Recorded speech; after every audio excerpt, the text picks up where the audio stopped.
ఎర్రగొట్టే కారం రంగు రుచి ఆచి కారం పొడి.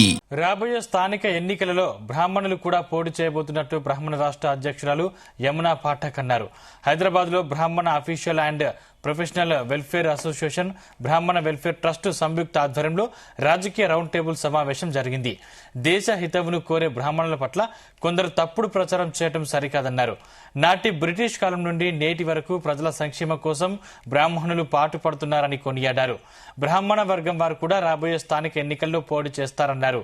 ప్రజలు తమకు చేయూతనిచ్చి ఆదరించాలని యమునా పాఠక్ కోరారు.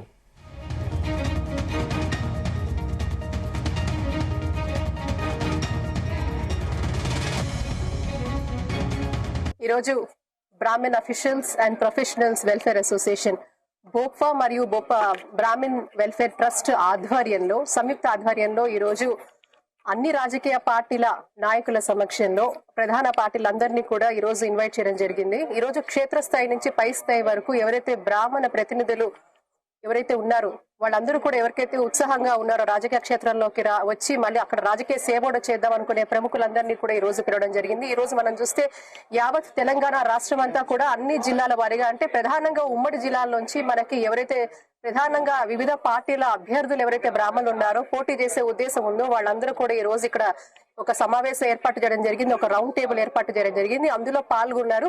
అదే విధంగా వివిధ రాజకీయ పార్టీల ప్రముఖ నాయకులు కూడా ఎవరైతే ఉన్నారో వాళ్ళందరూ కూడా ఆ పార్టీ నాయకత్వాన్ని వారి ఇక్కడ బలపరుస్తూ, అలాగే ఎవరైతే బ్రాహ్మణ అభ్యర్థులు ఉన్నారో రానున్న రోజుల్లో జరిగే క్షేత్రస్థాయి నుంచి పై స్థాయి ఎన్నికలు అంటే ఇప్పుడు రానున్న రోజుల్లో మనకు వచ్చే సర్పంచ్ ఎలక్షన్స్ కావచ్చు, జెడ్పీటీసీ, ఎంపీటీసీ, అలాగే గ్రేటర్ హైదరాబాద్ పరిధిలో ఉండే మరి కార్పొరేషన్ ఎలక్షన్స్ కూడా కావచ్చు. ఇవన్నిట్లో కూడా ఎక్కడైతే బ్రాహ్మణ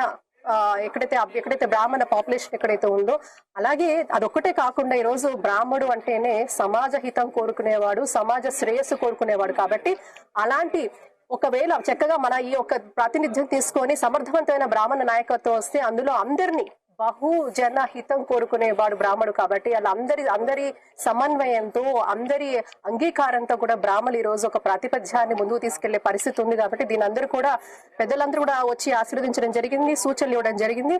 ఈ రోజు అద్భుతంగా కూడా ఈ ఒక తొలి మెట్టు అనుకోవచ్చు. ఇలాగే రానున్న రోజుల్లో కూడా ప్రతి ఉమ్మడి జిల్లాలో కూడా ఇటువంటి విస్తృత రౌండ్ టేబుల్ సమావేశాలు కూడా ఏర్పాటు చేయాలన్న ఒక ఆలోచన ఉంది. ఎందుకంటే దాదాపు ఈరోజు తెలంగాణ రాష్ట్రం తీసుకుంటే 3% ఉన్న బ్రాహ్మణ ప్రాతినిధ్యం ఈ రోజు ఎక్కడా కూడా లేకుండా జరిగిపోయింది.